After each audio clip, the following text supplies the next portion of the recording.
Marcus, Backlayed Luke, how's your trades going?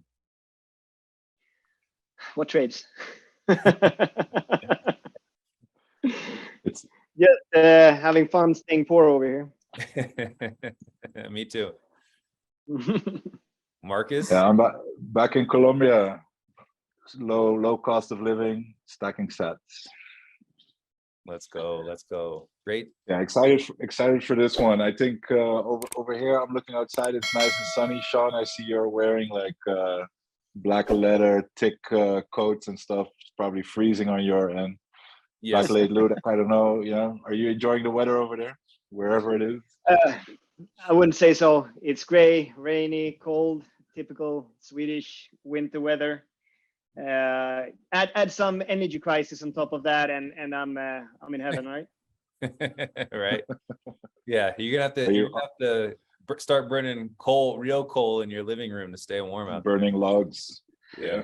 Yeah, I wish I could just laugh at that, but I'm not so sure. To be honest, if that's just if that's the new reality that we are facing over here. Hope not. Yeah. Well, maybe people will stop believing good old Greta. We'll find out. Yeah, as a Swede, that is not something I'm that proud. I'm not very proud about being the having the origins of Greta. That is not somebody that we are very proud of. let's keep it at that. Yeah, hey, at least she was able to do something. Who knows if it was good or bad, but she did something. Right? Yeah, I have to say, like Sweden, it's you guys do have like a lot of stuff going, like besides IKEA, of course, but I'm here. Yeah, but it's like during the whole pandemic, Sweden was obviously like the odd one out, like also like from like a technology point of view, like Spotify is a well-known super hit. I mean, if you look at like Silicon Valley, most of like all the tech we use comes from the States or Silicon Valley, and for some reason Europe is never able to produce anything in that field, but Sweden does. So yeah, I don't know. Sweden is an interesting country. Yeah, it is. It's a country of contrast. I would say that we are among the most political countries you will find, but at the same time, we manage to keep our fortification in a way here when it comes to the Corona pandemic. I can give you some answers to why we have had some success. I think when it comes to the Silicon Valley of Europe, and it's down to, if we go back to the 90s, our politicians back then being very open to the internet, and we are reaping the benefits of that now. If we take that in a Bitcoin perspective, I'm super depressed when it comes to Bitcoin here, because if they were forward looking then, they are very backwards looking now, I would say in general. Why is that, do you think? If you know? Hard to say. I would say that maybe us being quite successful in those other fields has kind of held us back in a way in this one. Maybe how should I put this? Because we have been so successful in the others, they are seeing this as not real tech in a way, with all the scams and everything. So they are focusing a lot on the things that are proven. And of course, we have the oldest central bank still operating. We have had a currency that has been stable for if you look at my generation, for example, we have never seen inflation until now. I think those are factors that you need to consider as well. Right. Do you use the euro, or do you have your own currency? So we have kind of a special case in Sweden. We use the Swedish krona. So we are a part of the EU, but we were able to keep our currency, which has been good for us. If you look back to 2008, for example, and being able to have some more sovereignty from the European Central Bank. So it's a special case. Right. Yeah, that is a special case. And It is interesting to see how Sweden has kind of set itself apart from the rest of Europe, because like you look at what happened in COVID as well, you know, Sweden decided to stay open where everywhere else decided to do lockdowns. And I mean, what was that like for your experience? Were you in Sweden during that time? It was very weird being here and kind of observing everything going on in the rest of the world, and also just across our borders. If you look to Norway, Finland, Denmark, they were doing they were following suit, so to speak. I went to Norway during the pandemic, and you went from not wearing a face mask whatsoever in Sweden. Yes. And yeah, it was almost like walking into a zombie movie once I came to Norway, because you had all of these hazmat suits and police everywhere, and you were kind of, which was super weird to me, you had these Corona hotels. So if you weren't eligible if you didn't have a reason to enter the country, business-wise and so on, you were kind of separated when you upon entry.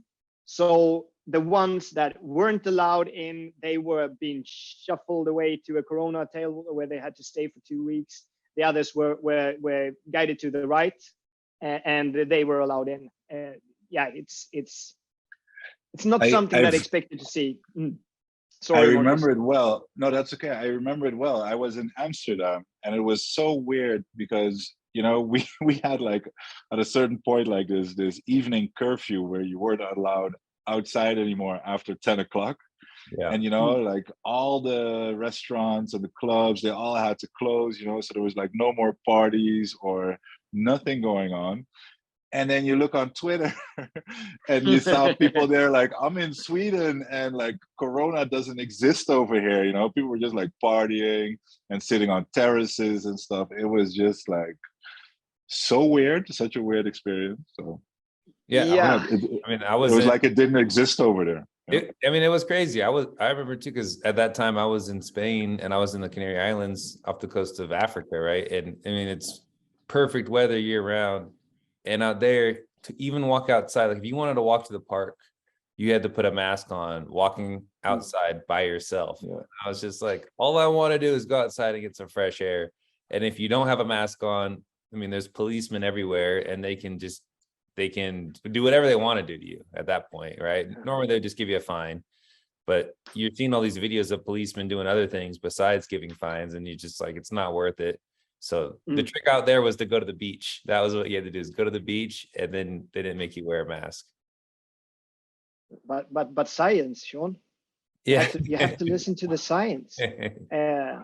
But you were allowed on the beach. Because I know in Italy and other places, I think the United States was the same, like they were policing the beaches as well. Yeah.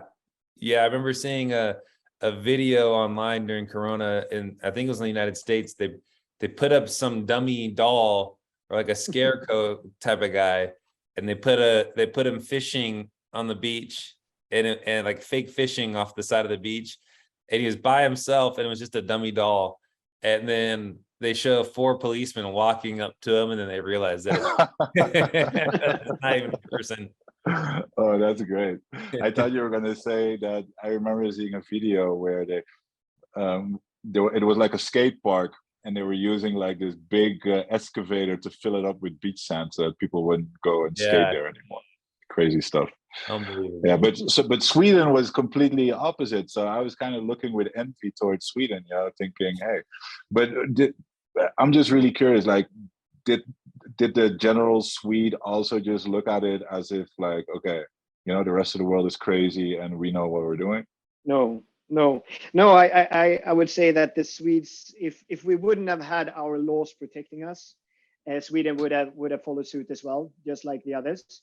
They actually were able to institute somewhat of a special pandemic law that was not in line with our constitution. And they also tried to make that permanent. As we all know, once they say that they are going to do something, but it's not going to be permanent, it usually ends up being permanent. But thankfully, they didn't pass that one in the end. Yeah. So we did have some measures of papers, please, kind of society, if you wanted to go to restaurants and so on. Some of them enforce that, but I would say that it was not the Swedes that were keeping us free. It was our laws. That's interesting because if you look around the world, right, like in the United States, Canada, different countries, I mean, other countries as well in Europe, they made these, even Australia, New Zealand, they made these like pandemic emergency laws, right? Like it was for times of emergency. So this is really interesting. I didn't even know this. What is it about the laws of Sweden that kept you guys, I guess like it's immune from from the craziness? Ooh, tough one. I'm not that well versed when it comes to. I should be, but I think it has something to do with that you are not allowed to infringe on people's liberty. That is a really, like, it's a big part of our main law, and you are not allowed to change that. We shouldn't be allowed to change that without a general vote and so on. They actually tried to do that without us voting on it in the end. Once again, putting it behind the thing you mentioned there, Sean, that it's an emergency and so on. But it held in the end. I like to add to that, like living in Holland, I think it's probably the same thing. It all comes back down to World War II, that ended in 1945.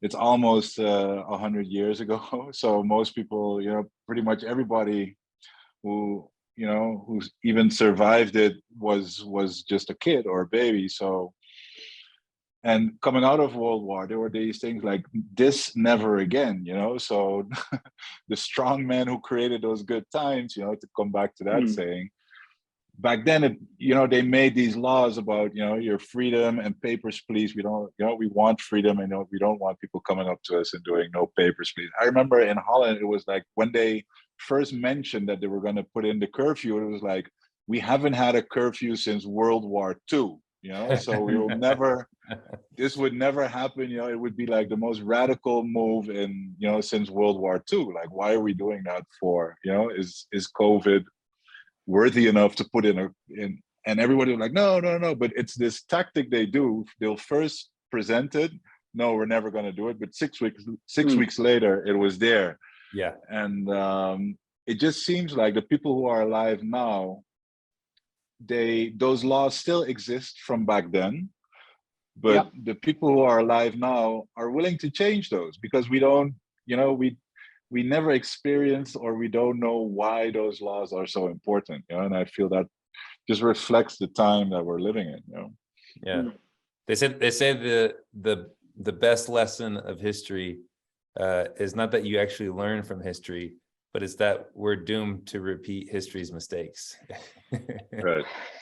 Yeah. I saw somebody put out a tweet this week.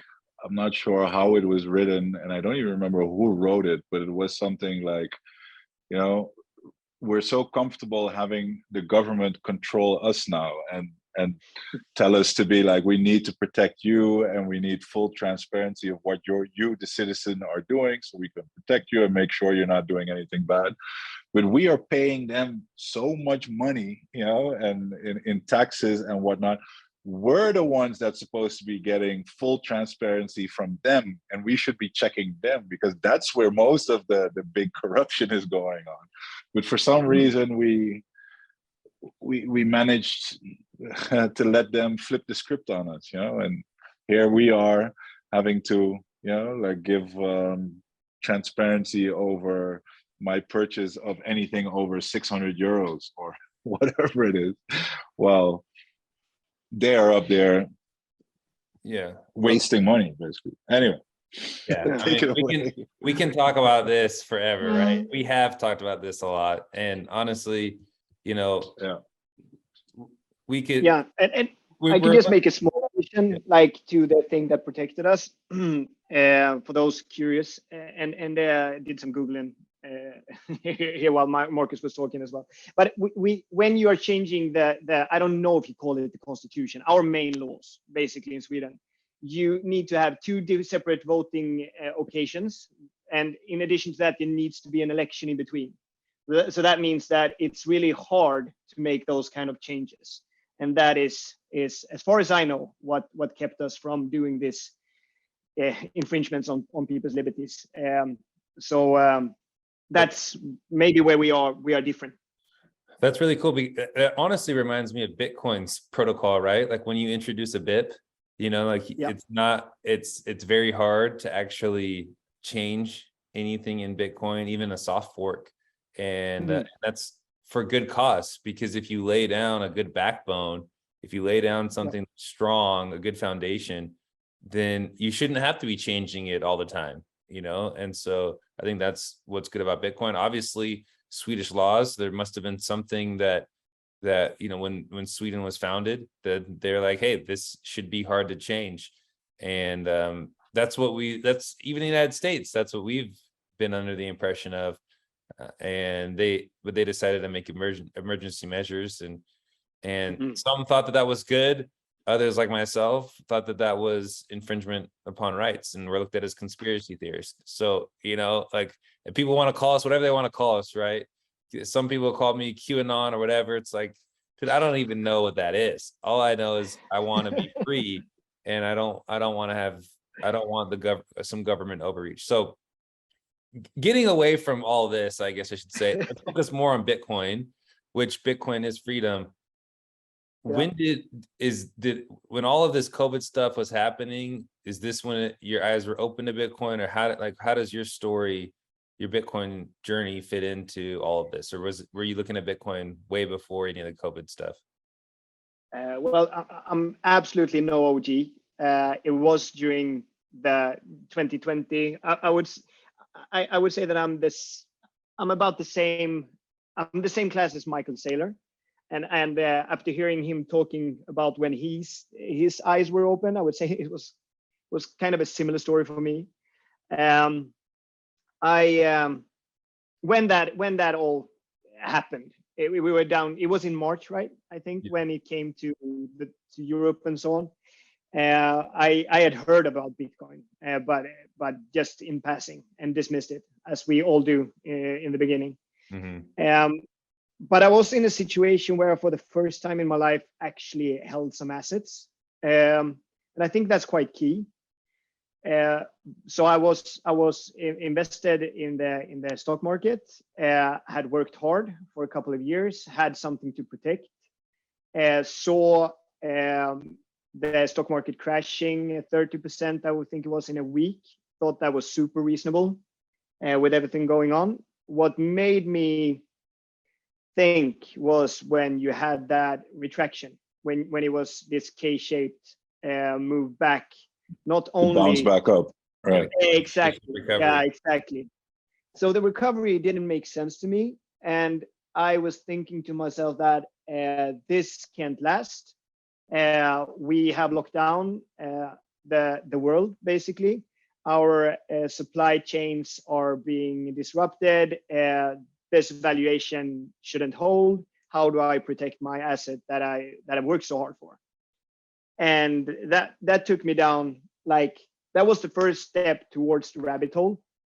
So I started to look into everything, like investment properties and gold and silver, and realized how incredibly hard it is to if you want to buy gold, for example, and you want to take if you want to take self custody of that, you basically had to order it from some shady site from Estonia, ship it over here, pick it up in the mail.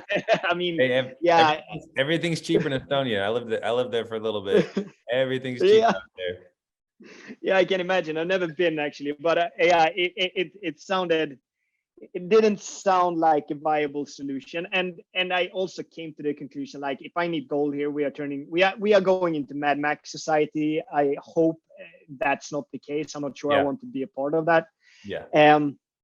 So looked into basically everything you can imagine, and in the end somehow ended up looking into Bitcoin. And I think I can remember the thing that made me understand Bitcoin. And I had been listening a lot to Ray Dalio, I'd been listening to the stuff he had been putting out there when it comes to value investing, and also when it comes to the turnings and so on. The business cycles. Exactly. How the economic machine works. That's a good 30-minute video that you put out a while back. Yeah. And I think he's a smart guy. I think he is also warming up to Bitcoin, and I can't imagine that he was the guy. He was kind of, he was leading me to water, but he was the horse that didn't drink. What was my impression back then? Because somehow I saw what he didn't, which doesn't make sense to me. With maybe he's blinded being in the fiat world for so long, but it was. Yeah, sorry, Sean. No, keep. I'm just saying it's hard for guys like him. He's essentially a quintillionaire, right? So it's hard for him to see the necessity of Bitcoin when he's profiting from the money printer. Like, it's hard. Exactly. Yeah, and he has clearly benefited. But then we had Robert Breedlove writing an open letter to Ray Dalio. Yeah. Listing the things that he misunderstood when it came to Bitcoin, and that is when it clicked for me. So never looked back since. Was fortunate enough, and I think that there's more of me than. Yes. Go ahead. Sorry. I have this bad habit of cutting people off. I was just going to add, I remember, I believe it was 2020. I remember seeing you in, I believe first it was Clubhouse, because before Twitter Spaces came out, there were Clubhouse. And I remember you were, it was like, Clubhouse was fairly small. I remember seeing you there, and you were there a lot, so that's just being there, you start recognizing avatars and who's all listening in and that kind of stuff. So I knew you were heavily going into the podcast and audio as well. Yeah, I don't even want to think about the amount of time I've spent listening to podcasts, and still am spending on listening to podcasts. But yeah, I remember those days. Those were nice. It was like when Clubhouse just had been released. There was always some good rooms going on Clubhouse. I still pop in there at times just to listen to Hodl, because he still talks there quite a lot. Right. And I think he provides such a good signal. So I don't know. He has a nice voice. He's spot on in his analyses, and I don't know where that guy came from. Like, with his background and everything, as far as I know, he was working within making, was it movies or working with artists or something? I don't know how he came to be. Yeah. But yeah, I respect that guy a lot. He also, I really like people with integrity. I think that's what is missing in society a lot today. And maybe it's because we are, in my opinion, reliving like the weak times now. You have a lot of weak people. People don't want to self-custody. They don't want to take charge of their own money or fate or whatever. They just want to live in this nanny state. And I like people that are opposite of that. I don't know if would you jump in, Marcus, if I missed something that I wanted to add there? I don't think so. No, I don't think so. I'm just honestly, what we just love hearing from people. So you just ranting off like this is perfect, because it's always fun to hear when people came in, who provided the signal to them and why, because it's always different little angles for different people or different parts in their journey that trigger them to come to Bitcoin.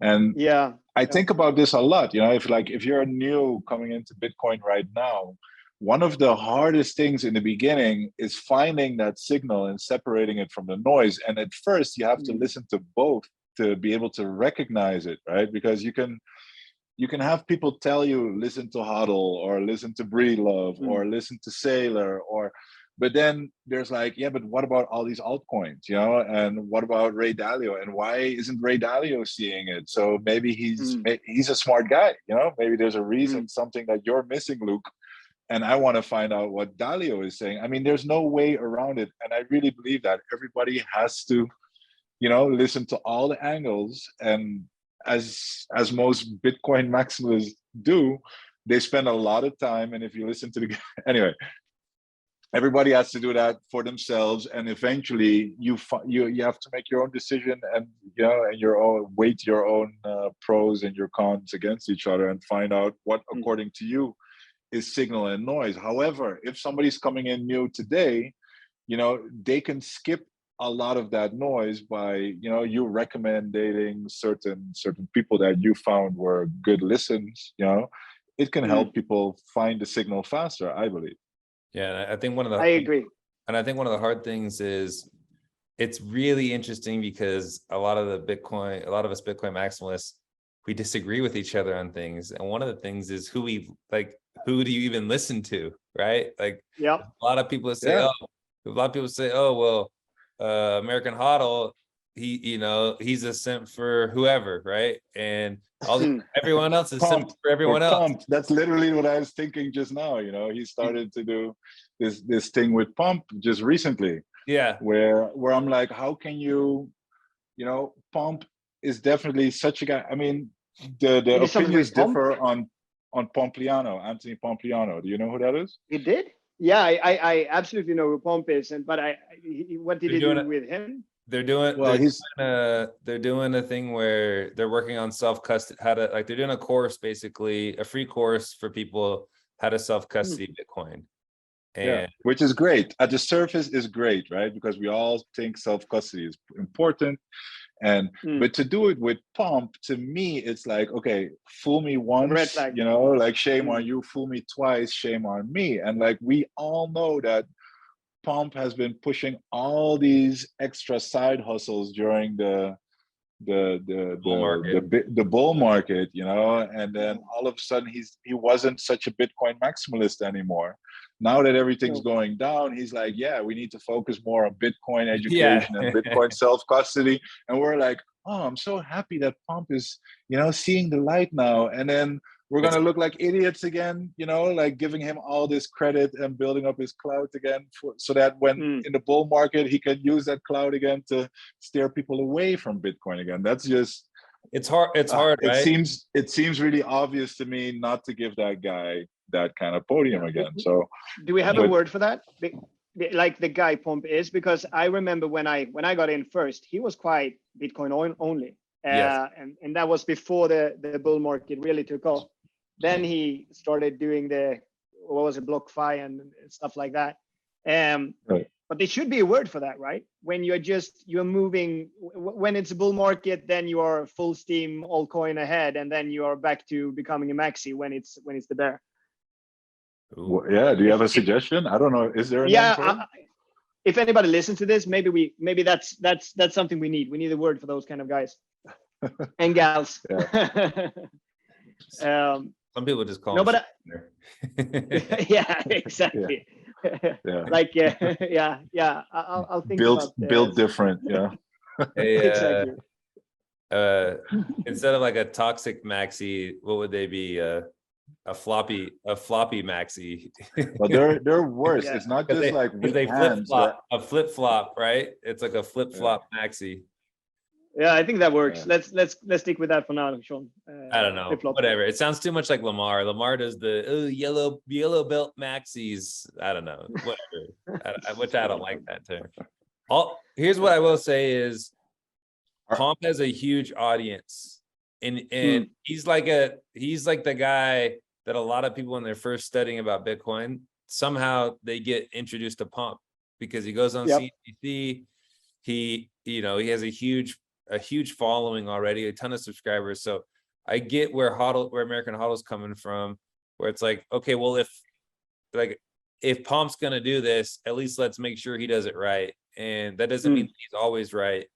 And I think that's what's hard is when you first get into Bitcoin, you start to get these heroes, and you get these guys who you think, hey, this guy taught me a lot about Bitcoin. He taught me a lot about the philosophy. He taught me about a lot of like what is money. I'm learning all this stuff. And then all of a sudden he may have an idea, or he may be compromised by some sponsorship, or he lost money and now he's trying to get money back using an altcoin that you don't know about him, right? Like even Breedlove, this dude who talks about integrity and talks about the philosophy. I remember that. Yeah, what he did. And then he goes into BitClout, and you're like, how does out of all people, but this is the guy that's doing the, you know, so then you go, okay, like I have to bring it back and realize that there's a lot of people out there who may say good things and smart things and things that are right. No one is right 100% of the time. You know, the closest guy that I've seen to being right 100% of the time is, you know, it's probably like a Gigi or something, right? And or Adam Back. Yeah, or Adam Back, right? But even those guys they're human, right? And so, and I think what is interesting is when you first get into Bitcoin, you're looking for signal and guidance from others, but at some point you have to be the one guiding yourself down this path and letting Bitcoin guide you, and you have to become your own hero. And I think that's like that transition that's hard for people to make, is when you realize like, hey, this is not the fiat world. There are no experts. There's no expert in Bitcoin. There's a lot of people that know a lot, way more than I know or Marcus knows, and they've been around a lot longer. And there's people who've been here less time than we've been and know more, right? And so, or know more about a specific thing. And you just have to be humble enough to recognize when someone's being correct, and be convicted enough that when someone's being wrong, that you have the conviction that you do know what's right. And it takes a lot of study and a lot of work to get to that point. Agreed. And I think that's one of the strengths within Bitcoin in general, is that there is always somebody questioning a false narrative. And I'm so appreciative of that. If you compare it to politics, for example, I mean, you are losing your integrity by the door, because when you're affiliated with a certain party, you already know that you have to give up on your integrity because you need to go walk the party line, for example. There is no party line in Bitcoin. And I really love that. And there's certainly been times where I've been thinking one way or haven't been thinking about something that has been presented, but it's always been challenged from every single angle. And that's the way you want it to be, right? You people calling Bitcoin an echo chamber, I think they need to delve deeper into what they call an echo chamber, because it definitely isn't. Yeah. It's funny because they'll say, "Oh, these guys are too toxic, but they live in an echo chamber." It's like, dude, what are we? Are we too toxic, or are we in an echo chamber? Because you can't be both, you know. No.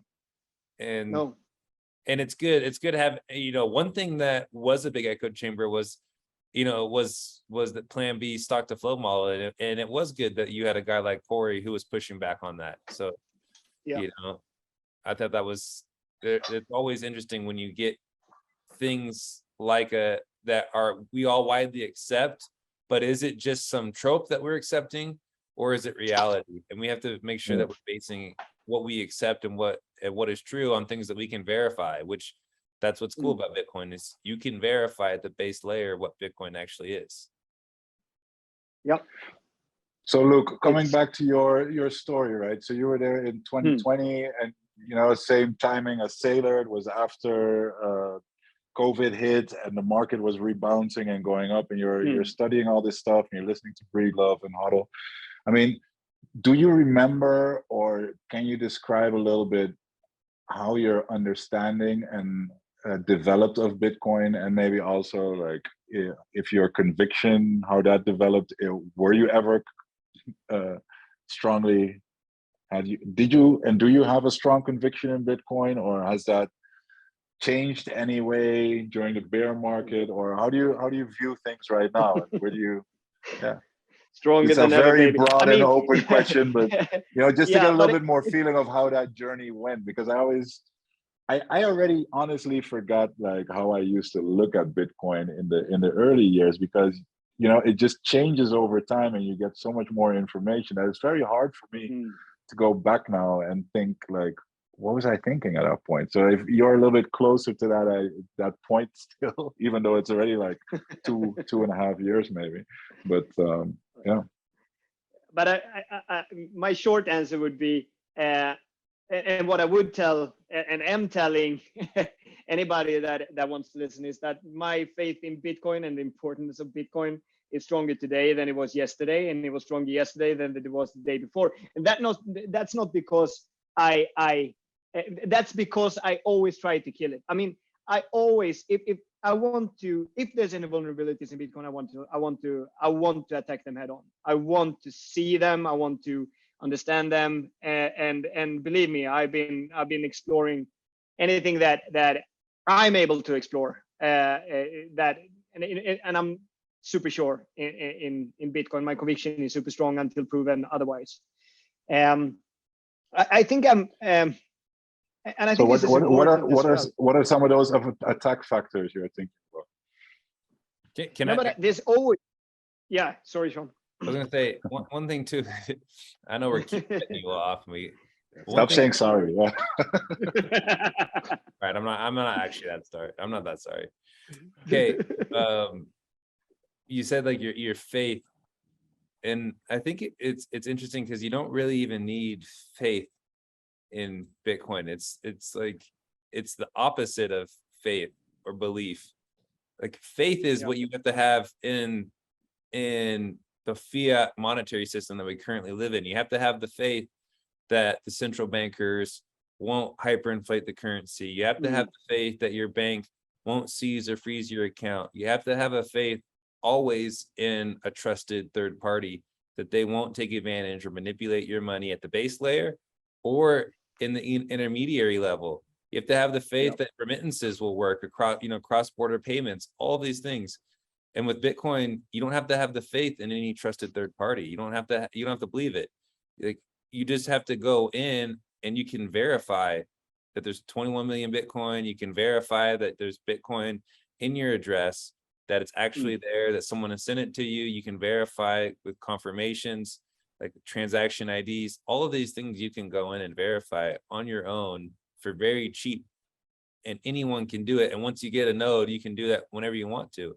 And so I think that's one of the differences about Bitcoin that really draws a lot of people to it, especially myself, was that I didn't have to rely on a trusted third party, that I didn't need to have faith. It's something that the only thing I would say that you need to have faith in, and this call is a testament to that, is that you need to have faith in that there are others that are willing to participate in the same network as you. Yeah. And basically that there are others out there that are not blinded by the fiat drug, which is strong. It's always going to be alluring to have the short-term gains and everything like that. But there are others that want to get back to a society that values other things, such as long-term thinking, such as proof of work, such as integrity, and so on. So I think that there needs to be some faith, but just having us three here and the other psychopaths that we know are operating on Twitter, that gives me a lot of faith. That's a very strong point.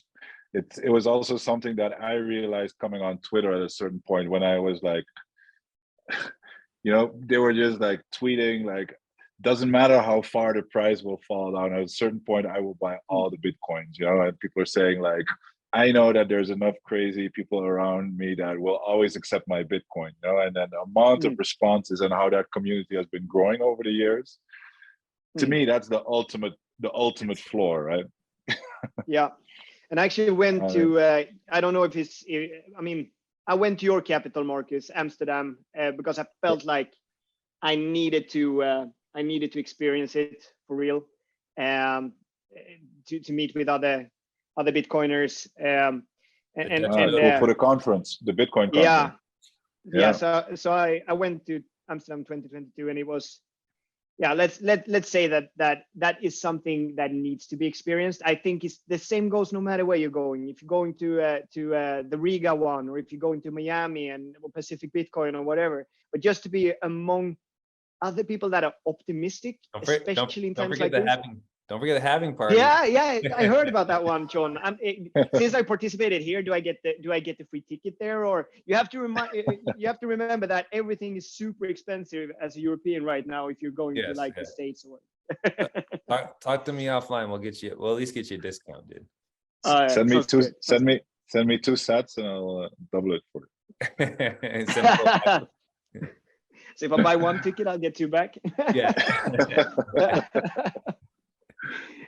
But I totally agree what you said about the faith, Sean. I also want to add there, you definitely need to have faith in a Vitalik if you're shitcoining, or that you won't be either rug pulled by them changing like they just did with the fork, or that you won't be excluded from the network if you are considered to misbehave or whatever. So yeah, the same goes for the shitcoin universe. That is also built on faith, but yeah, it's the same as the fiat system. Great point. Anybody and everybody should definitely go to a meetup. I was in Panama over the last months, and I met some great Bitcoiners over there as well. In Amsterdam, we've had some really good meetups, and the funny thing is, just like this conversation now with you, Luke, it's like talking to Bitcoiners, and we probably sound like a broken record by now for the people that do listen more than one show. But it just seems there's a lot that doesn't need to be said. You immediately know. How do I explain it, Sean? You're always a lot better at, yeah, I don't know. It's, first of all, I hate saying it because it sounds like, oh, we're so smart together. But there's always a good level of intelligent conversation going on where you can talk both about the technical side, but you can also talk about, what's going on in the world and where is it headed towards, positivity. It comes from a place from hope and changing the world for a better place. How corny that sounds, but compared to the rest of the world, it's something that gives you a lot of energy and hope and optimism for the future. I love that about Bitcoiners and meeting other Bitcoiners. And that's why I think people say it sounds like a cult, and it does sound like a religion, because we start not only talking about the technology anymore, but we kind of go into like this, conversations where it does sounds like, oh my God, these people like fell off a tree or something, like what's wrong with them, if you're an outsider looking in. But if you truly understand the rule set of Bitcoin and realize that is just truth, it's just simple, whether you call it physics or math, it's just, if you like see my it, countryman would say, sovereignty it's just the truth. Mathematics. Yeah, and that truth, in such a basic truth, can, if you go off those truths and deduce what that will mean and what that does to people, that will bring a more positive future. And if you see it, you see it. If you don't see it, then I recommend start listening to more podcasts and stuff. But that's something amazing, and that's something that all Bitcoiners have and can go off of. And yeah, it's a very amazing community to be a part of, and I love it. And it doesn't matter what country, because here in Colombia, we're talking to Spanish Colombian Bitcoiners, and they have that same energy and that same hope. And in Panama, everybody's working towards this thing. And it's crazy that you can go to a place like Panama and Colombia and throw it out on Twitter, and you meet up with all these Bitcoiners that are doing all awesome things. So yeah, I love it. I love it. And people say it's a toxic community. It's really not. It's absolutely not. We're just toxic towards people who try to attack or discredit Bitcoin, and that's where the toxicity comes from. But and I don't think necessarily just Bitcoin. I don't know about you guys, but I'm so fed up with the lies in general. And I need to bite my tongue a lot, especially at work and so on, because like I said earlier today, integrity has been kind of lost. Like, people are willing to lie, but they're also willing to accept lies in a way that frustrates me so much. So I think in my case, it spills over to other topics as well. Like, I can't stand lies anymore. Just bring back some truth. It's interesting. So when I was in college, there's one of the things I did learn from college. I took a class on like the Kaizen continuous improvement stuff. And one of their things was, I don't accept bad quality, I don't make bad quality, and I don't pass on bad quality. And I think one of the things about Bitcoiners is we don't accept lies, we don't lie, and we don't push forth a lie. Like that's one of the, and when you, in the world that we live in, where we're supposed to accept everyone's reality, when you don't accept their lie and you're looking for the truth doesn't care, you know, like if you jump off a cliff, at that point you can't say I identify as being able to fly unless you have a parachute on you or something, right?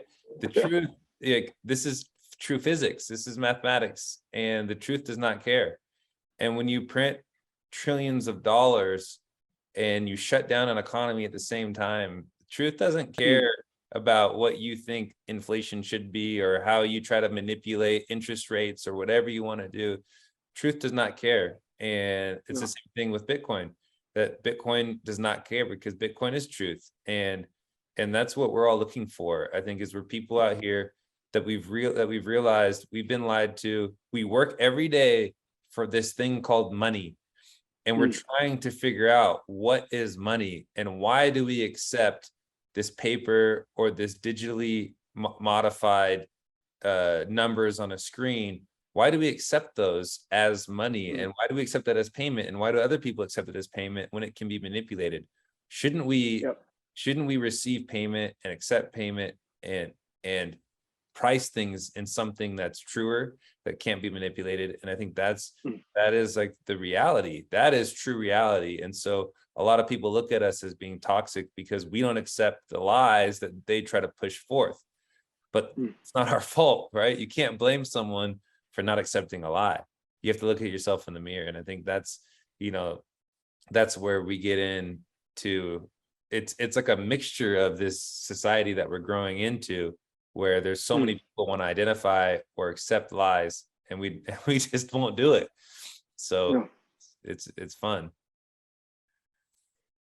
Okay, and I think all. Sorry.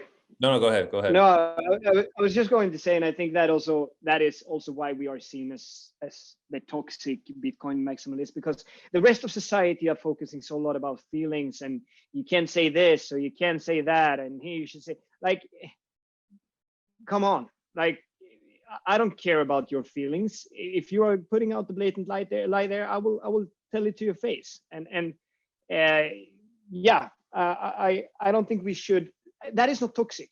It isn't, like you said, Sean. It's almost an act of kindness in a way, to snap somebody out of this small narrow corridors of what you are able to say, what you aren't able to say, or what narrative you should follow right now.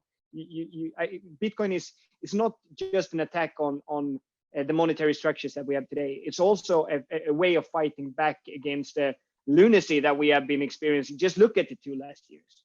Like, are you kidding me? Do you think that was a healthy way of handling things that we did? Exactly. Going with those narratives? Yeah. We're still in the middle of that battle, though, Luke. I mean, the way the media is going right now, and just look at how like Elon Musk is being covered. You know, everything that's happening on Twitter. You know, and you read the tweets. We're on Twitter, and then you go to the mainstream articles and newscasts, and it's like day and night. You know what's being reported there. It's so one-sided or so biased. So you realize, you know, and it seems that battle is still we're in the midst of it. It's comical. I love all the clown world tweets that are being put out there, you know, like to show how crazy everything is. And it's probably going to get more crazy before it gets better. It's just crazy times that we're living in.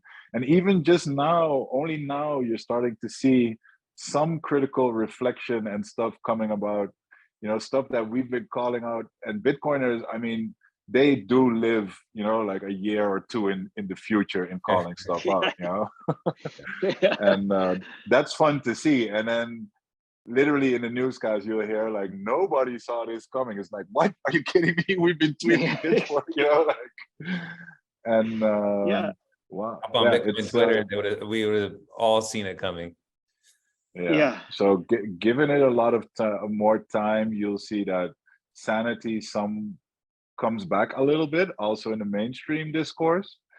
And at other times, they'll just keep, what seems like flat out lying to your face. And that is something that's hard to be like, oh my God, it's like, but he's lying, you just want to like scream it off the rooftops.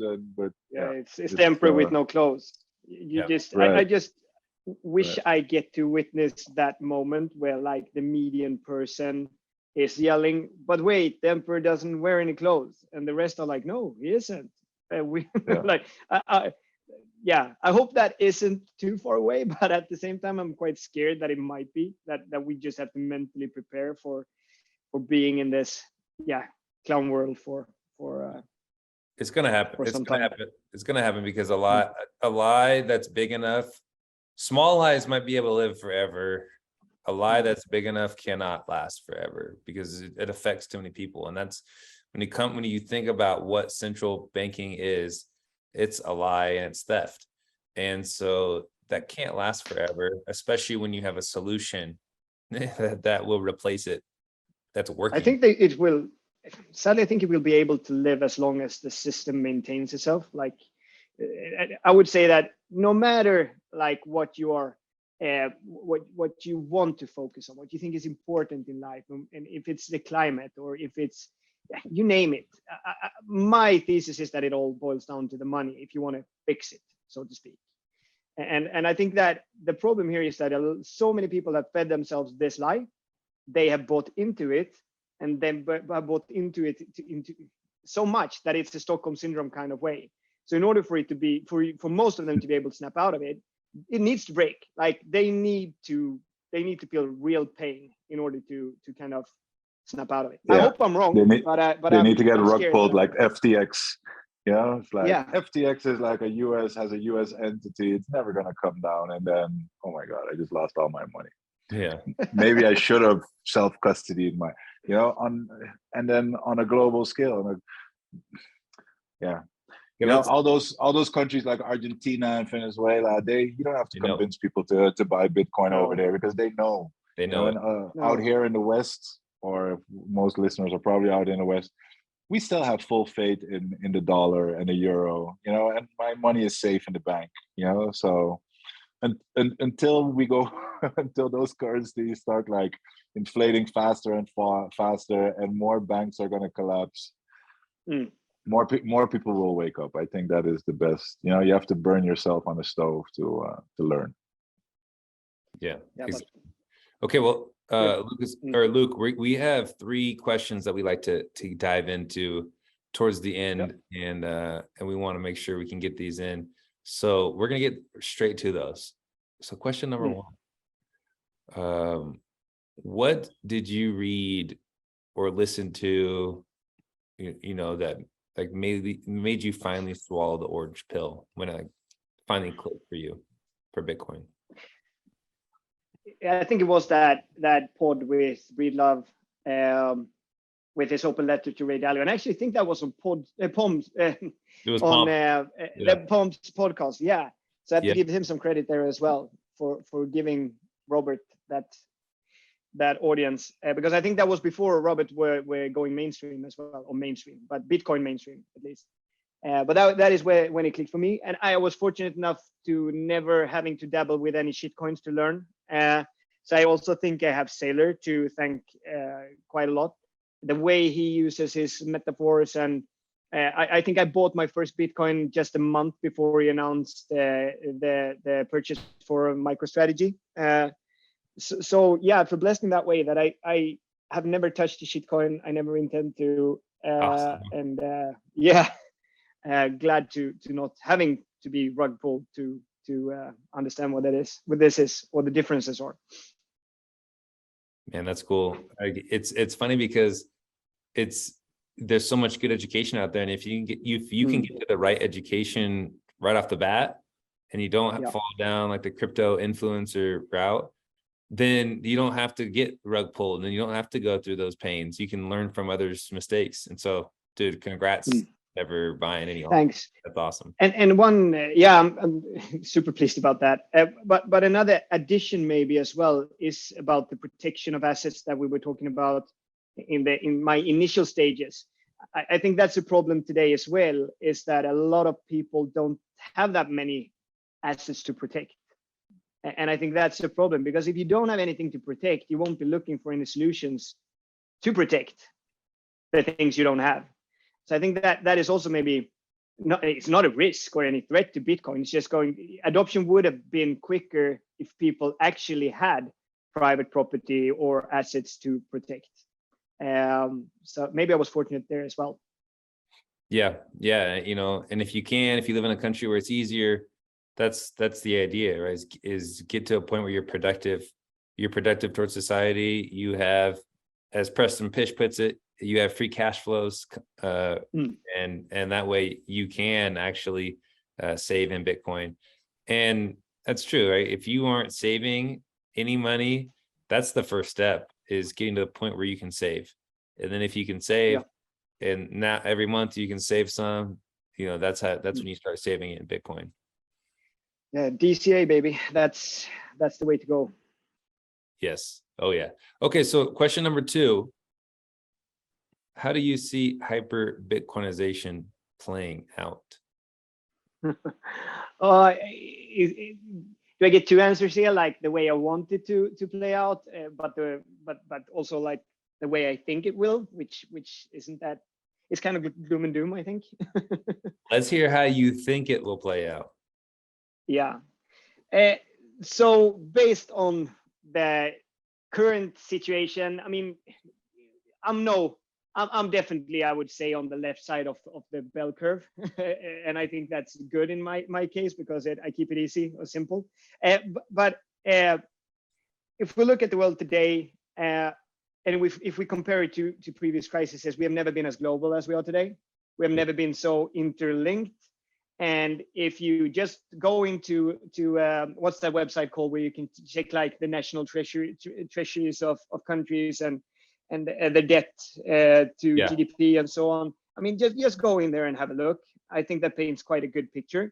I think we are in the final phases of this house of cards coming crumbling down, and I think that the hyper Bitcoinization will come where, sadly, a lot of people will be fighting for very small amounts of sats. I think that's the way it's going to go.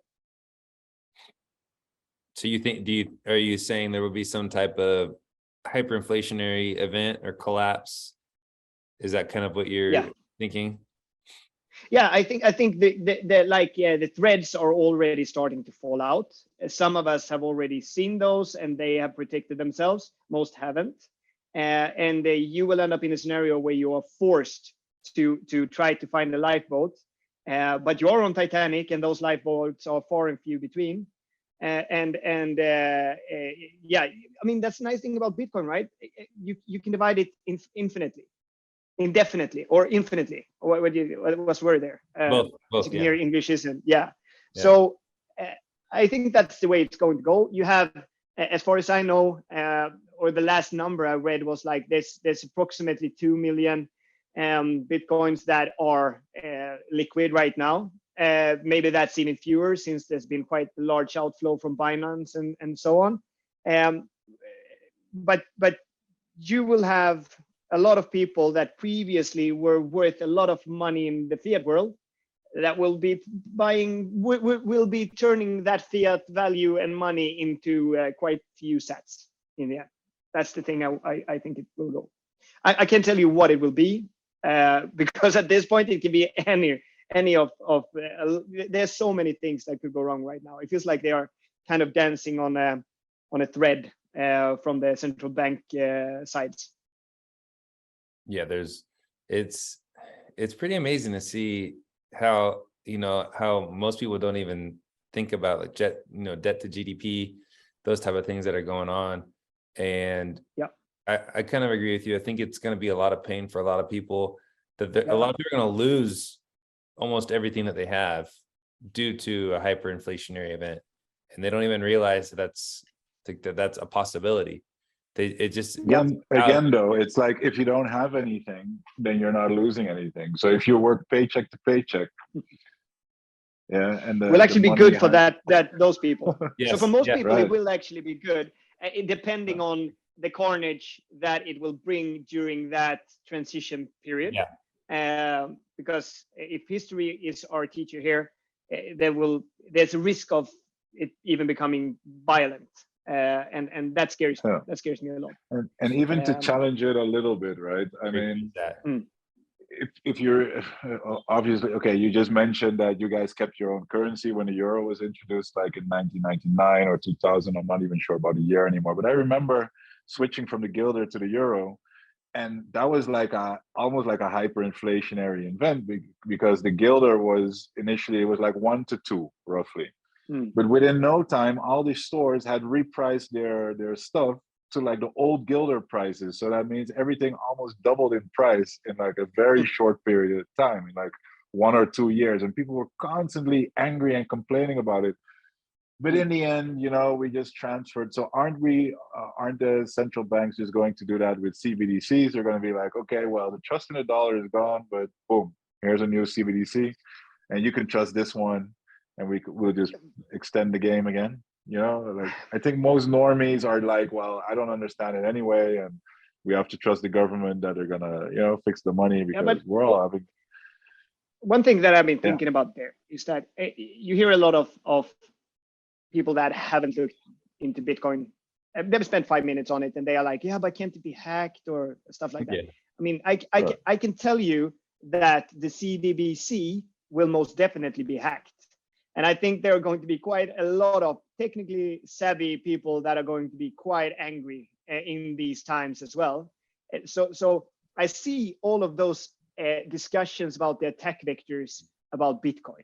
But I mean, if we look at it rationally, Bitcoin is already here. It's working. It has proven itself. It is the most secure network humankind has ever seen. I mean, it has an uptime of like 99.9999%. Yeah. And once again, I'm no genius here, but if we would turn those questions the other way around, let's say that they actually managed to roll out the CBDCs. I mean, there are a lot of hurdles to begin with already there. I mean, they have done it in China. I'm aware of that, but let's say that they managed to do that in the other countries as well. Do we think that people are just going to let them be? I mean, there are quite a lot of attack vectors there as well. And I would say that the probability of the CBDCs being attacked and successfully being attacked is going to be so much higher than Bitcoin. So I'm actually not that any altcoin. It's like any altcoin. Yeah. Like how often? Like I feel like every month during 2022, we saw some altcoin got attacked and got funds stolen just like that. It's like that happens so much in the altcoin sphere. And I agree. I think that it's gonna be, I think, fairly easy for sophisticated attackers to attack CBDCs. Yeah, and also incentives, right? Because countries are going to compete with countries here. I mean, isn't there a probability of Russia attacking the United States CBDC, for example? Yeah. I mean, I don't hear this discussion. I think it's quite weird that we don't have it, because so much focus are being pushed regarding the attack vectors of Bitcoin. But look at the attack vectors of the not even currently existing system that you're telling us that we are going to accept and adopt, that are also going to be a central database, most likely. No one ever says, well, what about quantum computing when the exactly, right? No one ever says that. No one ever says that. No one says it about Ethereum. Like when people try to fight Ethereum, they talk about Ethereum, no one says, well, what about quantum computing? What about a hack for Ethereum? They only say that about Bitcoin, which is even more signal to show why Bitcoin is the only thing. And we all know the answer to that, right? Like, attack it, bro. Go ahead. Do your best. Give it our best. That's the way we want it to work as well. Because it gets stronger. And if there would be an attack vector, I would want to be the first to know. Like, I want you to attack the Bitcoin network because I want to be sure that this works. Yes, How many The most altcoins beautiful- do you think would say that? not many. Sorry, Marcus. Yeah, to add to it, it's like all these other, whether it's altcoins or CBDCs or other fiat currencies, they're always going to keep making more of it, more and more and more and more. While Bitcoin just remains there standing like a rock with 21 million.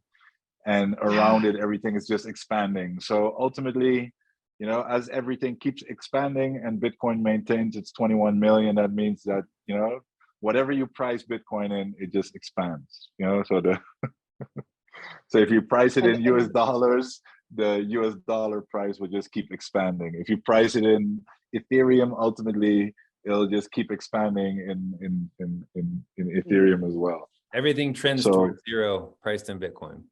Against Bitcoin. Absolutely. Exactly. And that, I think that is so fascinating, that Yeah. 21 million, because I mean, for It's the like life the of me, only thing in our universe that we can actually hang Yeah. on to, that it's like, Absolutely scary. sure, it's like this absolute measurement. You could be like, yeah, but what about like a meter? A meter is always a meter. Yeah, but is it? Like, isn't like space also expanding?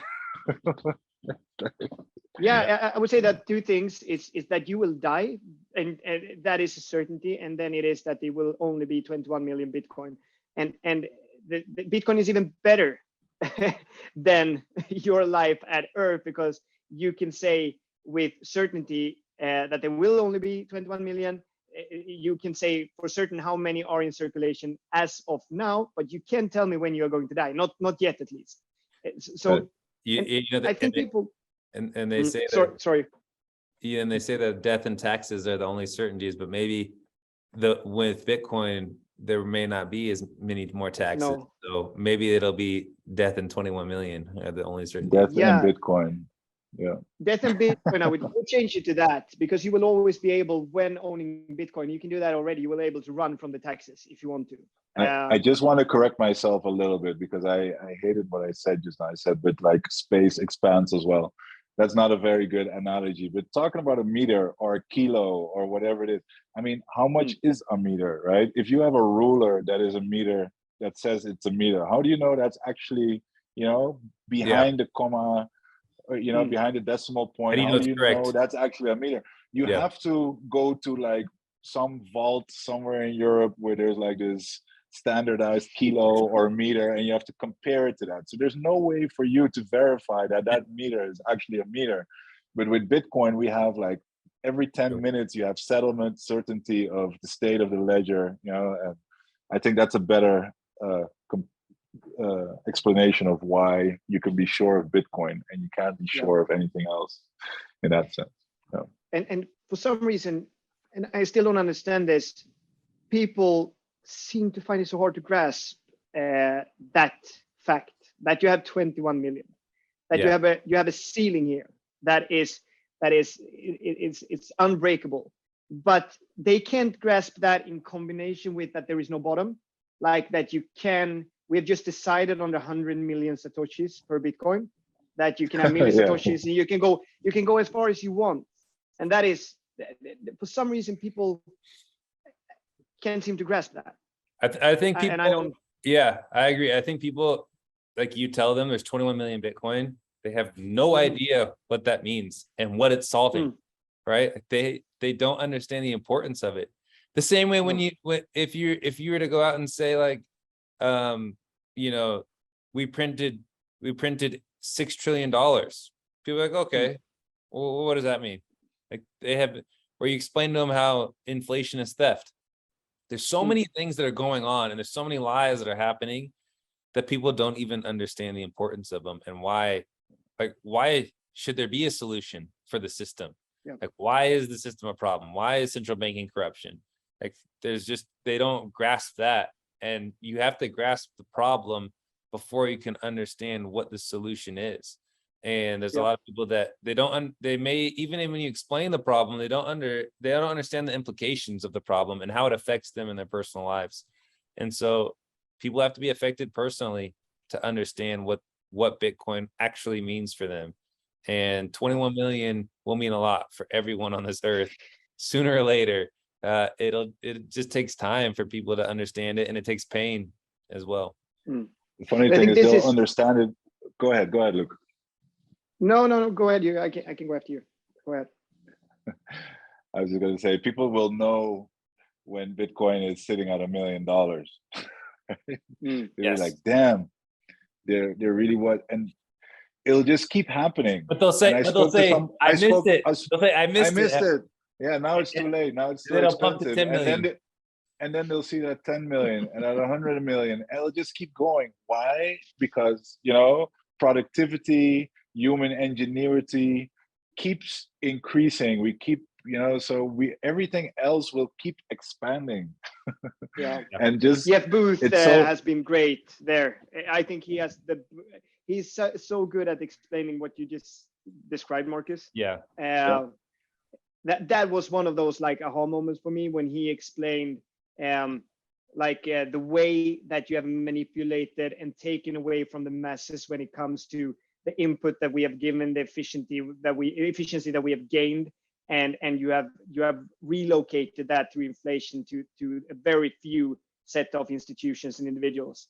That is among, like, when you're reading history books about the times we have been living in for the last 150 or maybe 100 years, that is going to be one of like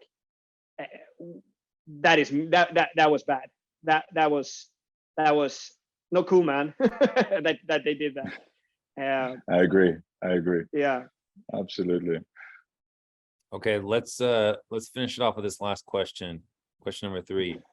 So we've talked all the good things about Bitcoin, and we all believe that it's gonna do what we think it's gonna do, but we have to play the probabilities as well.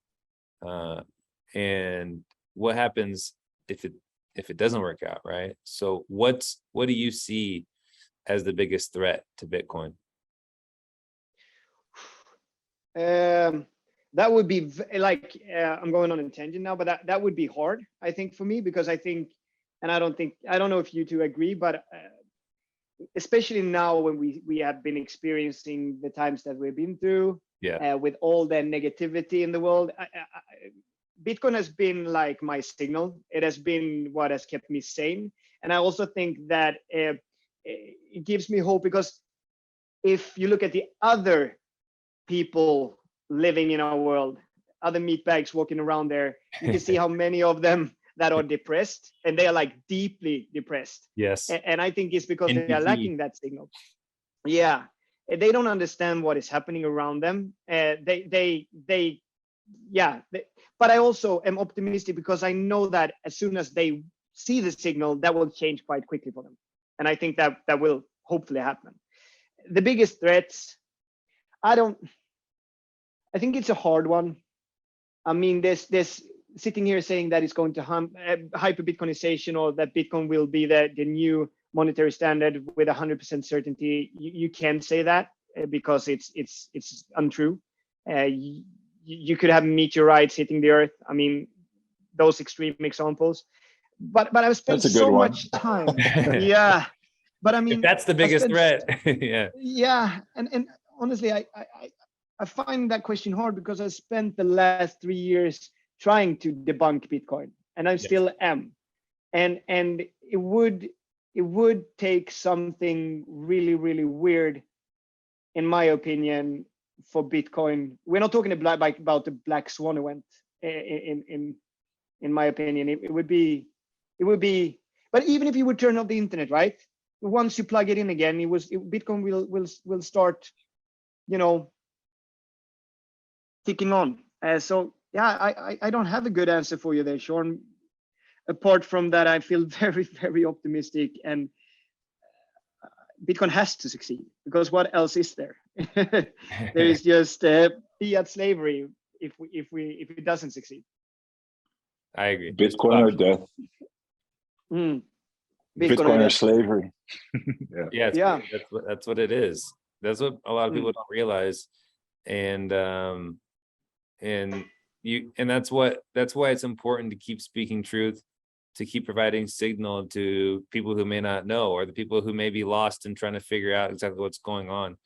But what's the biggest threats you have seen, like the two of you?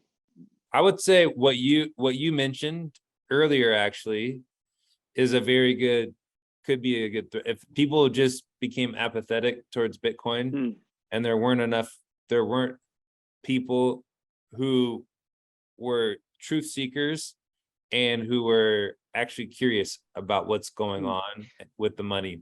And they just, but I mean, I've seen node runners in Amsterdam. I've seen the node runners in Amsterdam. I'm not that scared about that happening. Like, yeah, those Dutch node runners, the Dutch node runners, those people, those guys and girls are legit. Shout out to Brinky. No, and they are just like one example of like what else do you have out there where people from totally different continents are deciding to put the purchase through Amazon of different hardware in order to just, at the least verify a ledger. Like the dedication when people understand this and what it is, and it's like when you had the American Revolution, you had very few people that managed to achieve quite a lot. Like there's, I don't know the number on top of my head, but there were not that many people that led to the American Revolution and they won. And I would say that the Bitcoiners are the same. We don't need that many of us. We just need enough. And I would say that we have already passed that moment in time where there are enough of us. Every people that and I love to like the people that are setting up their umbrellas and so on Twitter. Like those will always get like for me. But I mean, every other person that joins now is that's just nice. That's just the idea is out there. It's the idea of Bitcoin is unstoppable.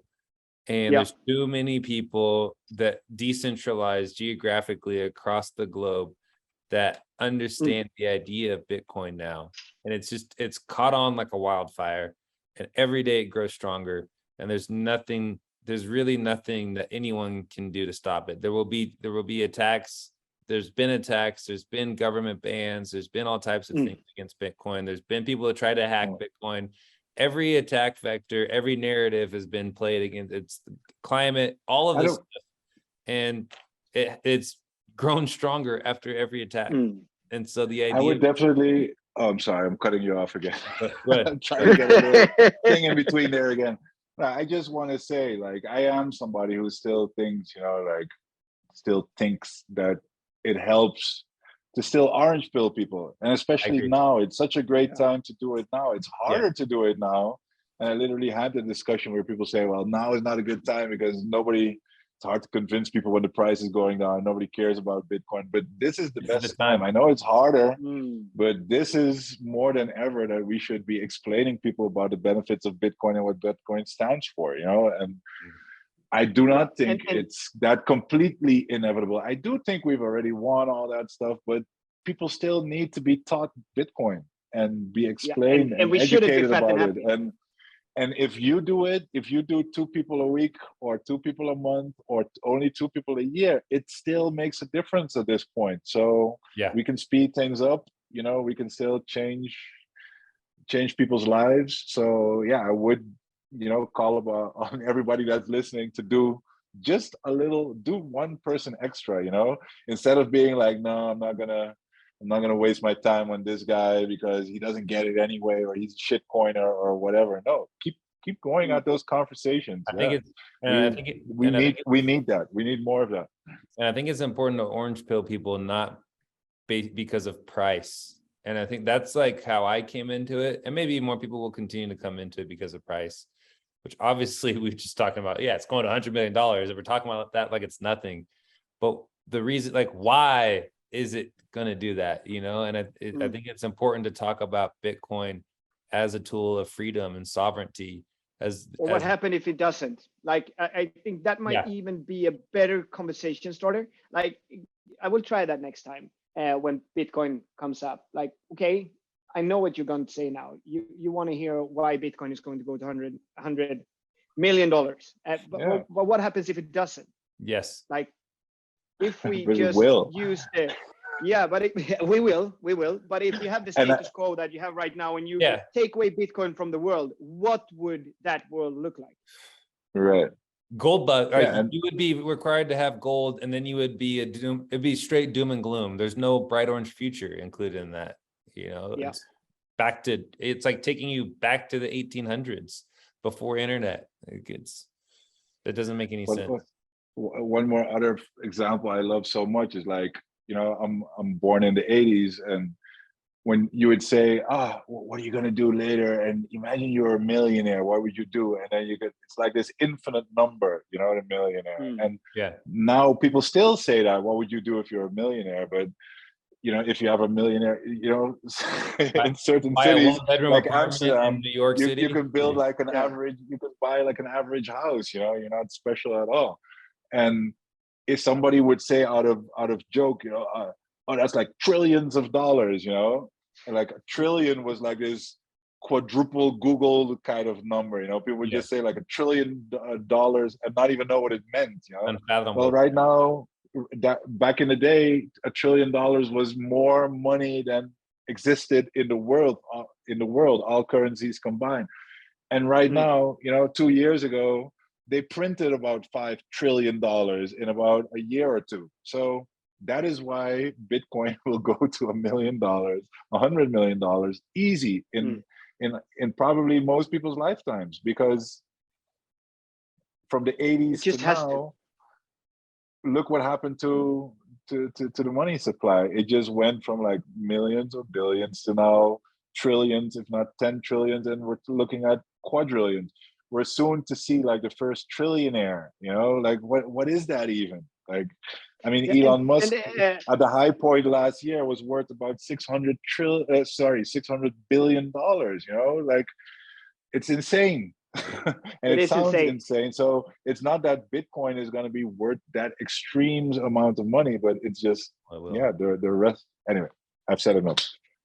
Yeah, but I think the weird thing there as well, Marcus, is that I agree that when you were growing up, talking about the trillion, I mean, you didn't even talk about that. That was stupid money. Like, but I think it's also going to be quite interesting if our thesis plays out, because that also means that there will be a whole lot of more printing going on.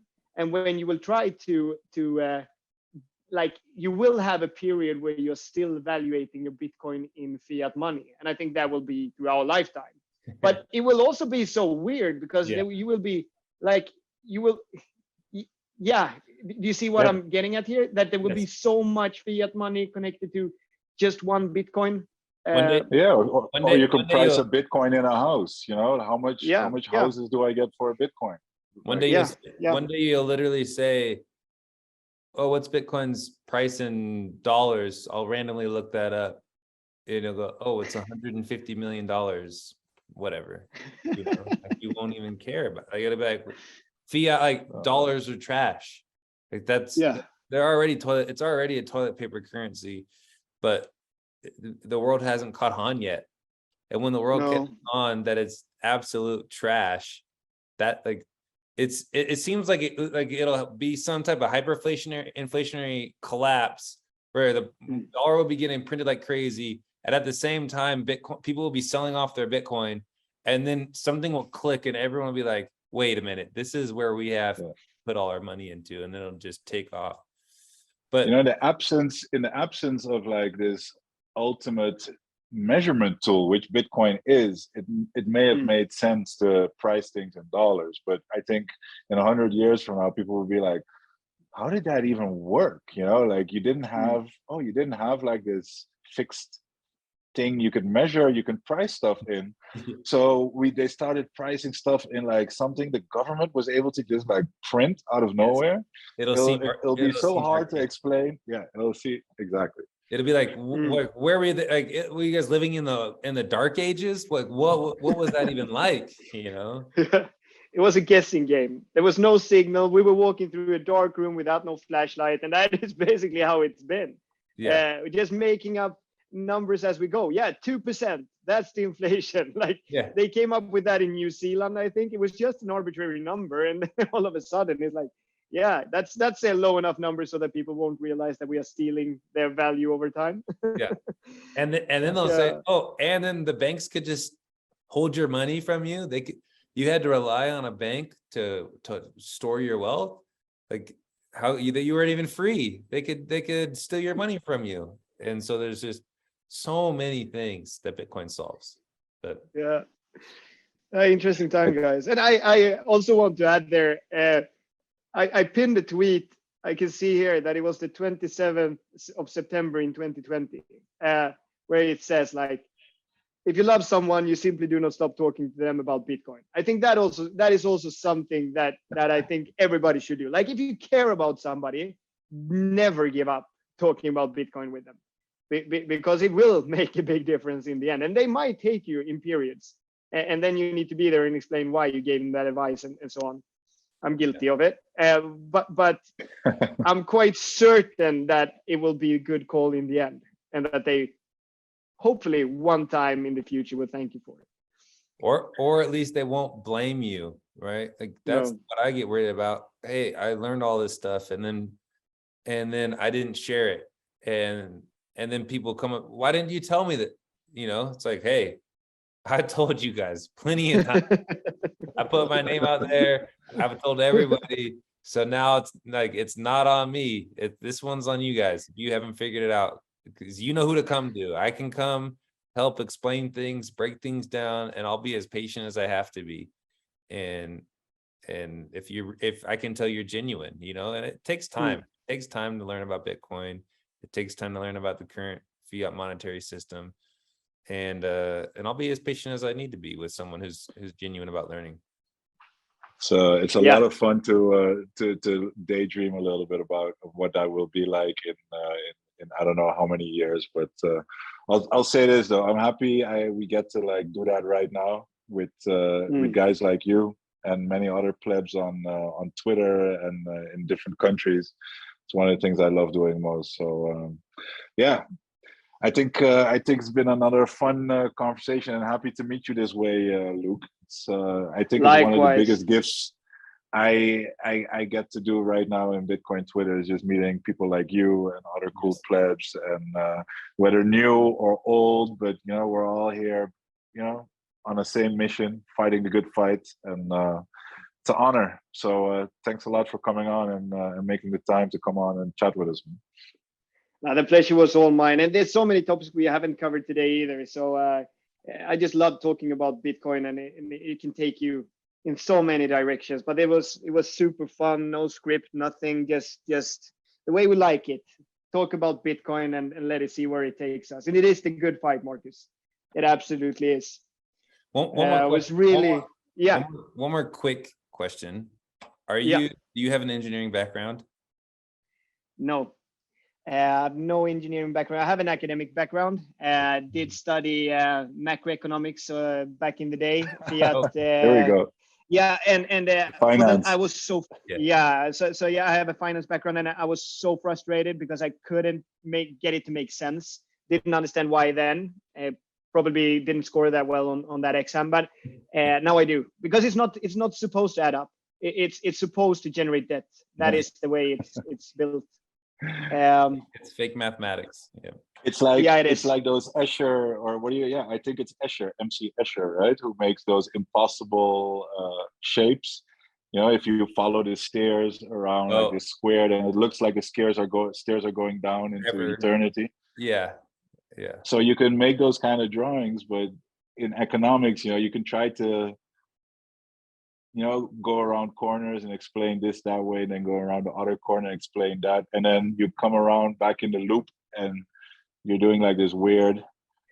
I'm trying to explain what you just mentioned, Luke. It's if you have a lie and you're trying to explain a lie, you're gonna make it very complex and just ultimately, you know.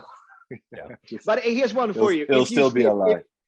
Here's one for you, Marcus. But if you snip something out of this, snip this one and send it to Saylor. My prediction is that there will be no distinction between economics and engineering in the future. Because money will be synonymous. Exactly. Yes. And I think that's an interesting thought. That is interesting, really interesting thought. Because Yeah. we will have a money that's perfectly engineered. And so it will be easy to explain. You could You don't explain need it. engineering through Bitcoin, or you could explain money and Bitcoin through engineering. There's no Yeah. leak. You know, I started out studying, and I'm doxing myself a little bit here, but I started studying, and I'll just say engineering. I won't say what kind of engineering, but it was just real engineering, you know, at a technical university in the Netherlands. And then I switched and I went to do communication science. And I always thought it was funny that they called it science, because is communication a science? You know, it's not. In engineering, you know, everything can be calculated to like multiple points behind a decimal. Yeah. And then when you talk about economics or communications, it's not like a hard science that way. You can't, it's human nature, you know, it's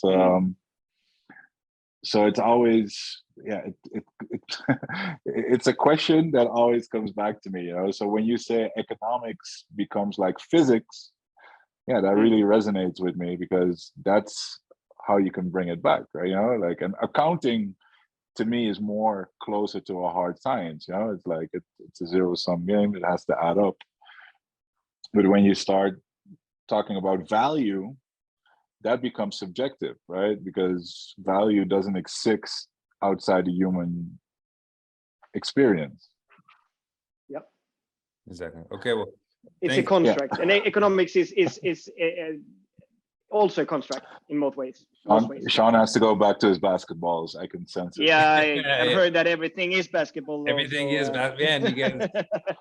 Maybe we'll have a conversation one day about how basketball is Bitcoin, which is also engineering. So I know nothing about basketball, Sean. We only do hockey and some European football over here. there's So actually a decent Swedish basketball league. And it is decent. Yeah. I have no clue. I need to get out there and play in that league, because I'll tell you one thing, the ladies in Sweden are engineered very well as well. Okay. That they are. Another time. Okay. All right. And on that note, thanks again, Luke. We really appreciate you coming today. It's always a pleasure for us to be able to speak with Bitcoiners from all over the world, and to see that the idea of Bitcoin is continuing on. So thank you. Send the signal, guys. Yes, sir. And as for Bitcoiner's Guide, remember, what you see here, what you hear here, when you leave here, don't just let it stay here. Please share, like, subscribe, comment on this episode. If you agree, if you disagree, let us know in the comments. Let people know about Bitcoiner's Guide. We love doing it. We want to keep doing it. And as for Bitcoiner's Guide, episode 43 from Backblade Luke, Playing Marcus, and Big Sean. We're over now. Peace.